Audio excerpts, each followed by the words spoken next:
পাকিস্তানিরা কোনো ধর্ষণ করে নাই, ধর্ষণ করছে বাংলাদেশের, এই পাকিস্তানিদের নাম দেওয়া হয়েছে। আমাকে যদি পছন্দ হতো তাহলে তো আমি জামাতেই করতাম। একটা স্পষ্ট না যে তারা ধর্মটাও কিভাবে বাস্তবায়ন করতে চায়, শরিয়া নাকি এর বাইরে কোনো প্রক্রিয়া বা এটার কি মডেল আছে গ্লোবালি।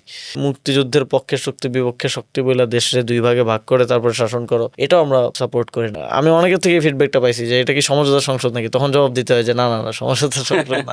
বিরোধী দলকে আসলে জনগণের যে সেন্টিমেন্ট সেটাকে ধারণ করতে হয়। জিওপলিটিক্যাল জায়গা থেকে মমতা বন্দ্যোপাধ্যায়ের বক্তব্যের পর আমরা ক্লিয়ারলি বুঝতে পারলাম যে এই হত্যাকাণ্ডটা ইন্ডিয়া ঘটিয়েছে।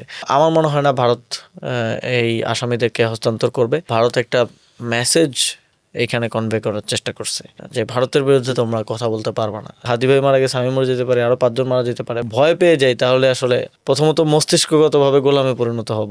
এই মননে মগজে সার্বভৌমত্বটাকে ধারণ করা এটা গুরুত্বপূর্ণ।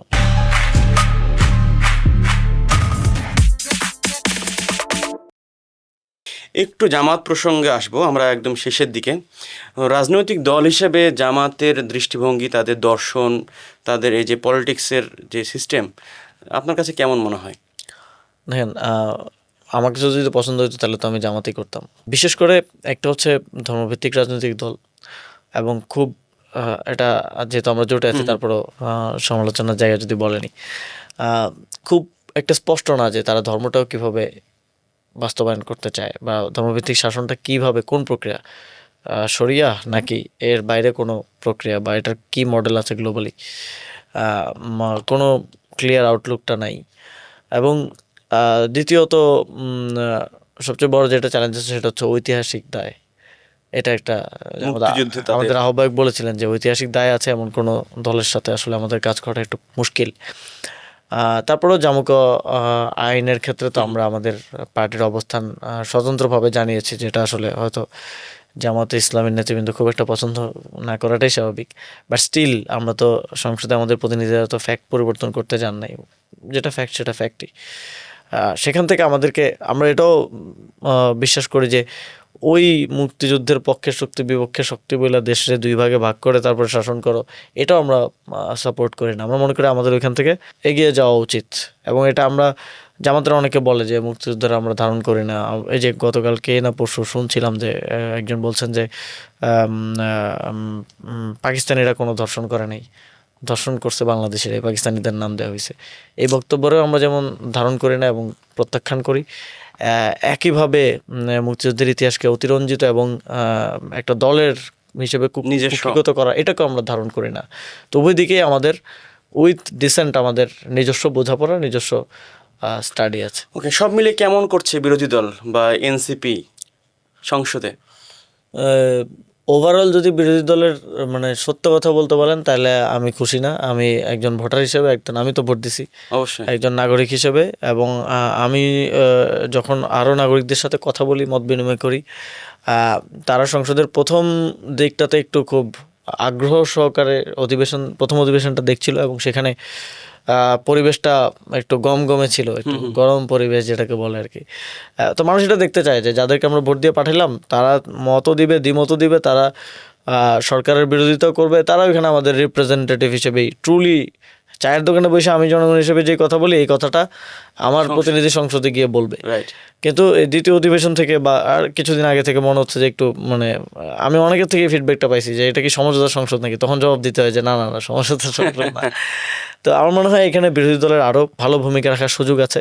বিরোধী দলকে আসলে জনগণের যে সেন্টিমেন্ট সেটাকে ধারণ করতে হয়, সেটাকে রিপ্রেজেন্ট করতে হয়। না করলে কিন্তু জনগণ আসলে সরকার দলকে যে প্রত্যাখ্যান করে এমন না, বিরোধী দলের থেকেও মুখ ফিরিয়ে নিতে পারে। তো ওই জায়গাটা ধরে রাখাটা আমার মনে হয় গুরুত্বপূর্ণ। ওসমান হাদির যে বিষয় একটু আসতে চাচ্ছিলাম, ওসমান হাদির বিচারটা এখন কোন পর্যায়ে আছে আর কেন ফিরে আনা হচ্ছে না তার যে প্রধান আসামি, তাকে? এটা নিয়ে কি কোনো রাজনীতি হচ্ছে? আমার মনে হয় প্রথমত এটা সরকারের কূটনৈতিক ব্যর্থতা যে তারা হত্যাকারীদেরকে প্রমাণিত, এটা তো আমরা সিসিটিভি ফুটেজ থেকে শুরু করে সব জায়গায় দেখলাম, ফিরিয়ে আনতে পারছে না। দ্বিতীয়ত জিওপলিটিক্যাল জায়গা থেকে মমতা বন্দ্যোপাধ্যায়ের বক্তব্যের পর আমরা ক্লিয়ারলি বুঝতে পারলাম যে এই হত্যাকাণ্ডটা ইন্ডিয়া ঘটিয়েছে, এবং তারা আওয়ামী লীগের সাথে এক ধরনের যোগসাজশের মাধ্যমে এবং লোকাল আওয়ামী লীগের লোকদের মাধ্যমেই তো এটা তারা ঘটিয়েছে। তো এটা খুব ক্লিয়ারলি বোঝা যাচ্ছে ইন্ডিয়াও এই হত্যাকারীদেরকে দিতে চাইবে না, কারণ তাহলে আপনি তো সব ইনফরমেশন বের করে ফেলতে পারবেন। এবং আমার মনে হয় মমতা বন্দ্যোপাধ্যায় এটা নিয়ে কথা বলার কারণেই বা এটা নিয়ে মুখ খোলা থ্রেড দেওয়ার কারণেই তার দলের উপরে এই রোষানলটা শুরু হয়েছে। এবং ওসমান হাদিকে হত্যার বিষয়টা আমার মনে হয় যে ভারত একটা মেসেজ এখানে কনভে করার চেষ্টা করছে যে ভারতের বিরুদ্ধে তোমরা কথা বলতে পারবে না, এবং কথা বললে এটা পরিণতি হবে। এবং তারা কিন্তু খুব গোপন যে রাখার চেষ্টা করে জিনিসটা এমনও না, এমন হইলে তো মমতা বন্দ্যোপাধ্যায় এটা নিয়ে মুখ খুলতো না। বা তারা যে ইন্টারনালিও কিন্তু এটা খুব ওয়েল নোন যে এটা ভারতের একটা যোগসাজশ রয়েছে এই ঘটনাটার সাথে, এবং এই ঘটনা যে ঘটানো হবে এটা বাংলাদেশেও হয়তো অনেকে জানতো, বাট পরোক্ষভাবে চুপ থেকে বা কোনো প্রিভেন্টিভ মেজার না নিয়ে এটা হয়তো অনেকে ঘটতে দিয়েছে। তো এই জিনিসগুলো আরও অধিকতর তদন্তের দাবি রাখে, তদন্ত ছাড়া এই বিষয়ে কোনো মন্তব্য করা উচিত না। তবে আমার মনে হয় না ভারত এই আসামিদেরকে হস্তান্তর করবে, এবং তারা এখানে ক্লিয়ারলি একটা মেসেজিং করার চেষ্টা করেছে যে এখানে ভারতের বিরুদ্ধে খুব বেশি কথা মানে বলা যাবে না। তো ওই পার্টিকুলার টাইমের কাছাকাছি সময় আমি ফেলানি সড়কের নামকরণ করেছিলাম, বাট স্টিল আমাদের দিক থেকে এই মেসেজিংটা তো স্পেসিফিক একটা গোষ্ঠীকে করা হয়, পলিটিশিয়ান যারা বিশেষ করে ভারতের বিরুদ্ধে কথা বলে বা যাদের বক্তব্যটা ম্যাটার করে তাদেরকে এক ধরনের মেসেজিং করা, যে তোমার পরিণতি সাবধান হও। হইতে পারে, সাবধান হয়ে যাও, সতর্ক হয়ে যাও।